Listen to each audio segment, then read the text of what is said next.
Hi, I'm Stephen Holder here with Rick Stroud at One Buck Place. The Bucs getting ready for a big game in Atlanta this week. First, a couple of things on the news front. Jeff Fain told me this morning he's going to try to practice this afternoon. The Bucs are going to take the field here in a few minutes. He's been out for 3 games with a quad injury, as you probably know.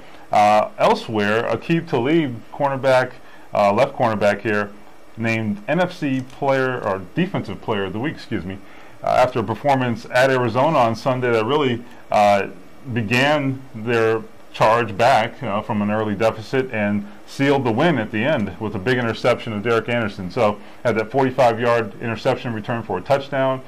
He is second in the NFL currently with 5 picks right now. So off to a very strong start despite missing a game with NFL suspension. So anyway, going into this Falcons game, this team really right now is in a place, Rick, where it hasn't been in a very, very long time. There have been some dark times here in the past year and a half, yet here they are playing for first place in the NFC.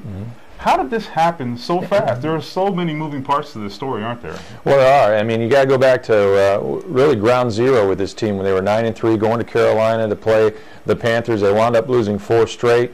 John Gruden, Bruce Allen fired. That's where the last big game they played that they failed, that kind of gave birth to this new regime. And if you look at it, I think it really begins with the drafting of Josh Freeman, because for as much of the many mistakes that they made that first year with Raheem Morris and Mark Dominic, it really began with their decision to take this kid out of Kansas State. Raheem Morris had been there for 1 season as a defensive coordinator. He saw something special in him.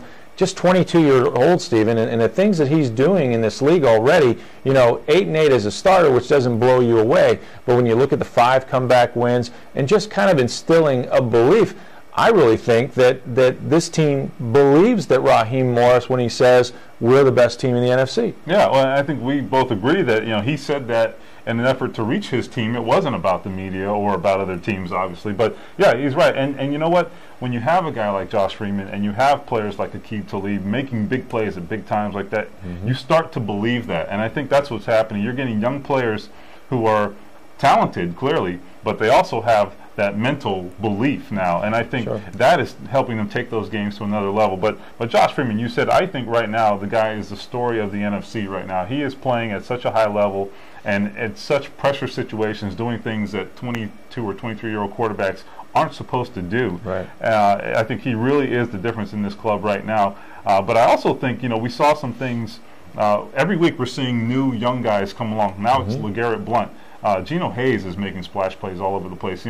These young guys have bought into that, and they're sort of following Josh's lead in some way too, aren't they? Well, they are, and I think you mentioned LeGarrette Blount, and I think he changes the dynamics of this offense for the rest of the season. And now that he's had the 22 carries, 120 yards, 2 touchdowns, a big-bodied guy as athletic as he is, defenses now have to commit some people to the running game, and that's just going to make Josh Freeman and guys like Regis Ben and Mike Williams more open down the field, give Freeman a chance with that big arm to take those 7-step drops, that play action that will now work. It's not the team necessarily that lost to the Steelers and the Saints, although they did. But now LeGarrette Blount is the feature really of that running game, and it's going to be interesting to see how they move forward with that. So tune in later this week on TampaBay.com for more updates. We will also preview the game on Sunday against the Atlanta Falcons.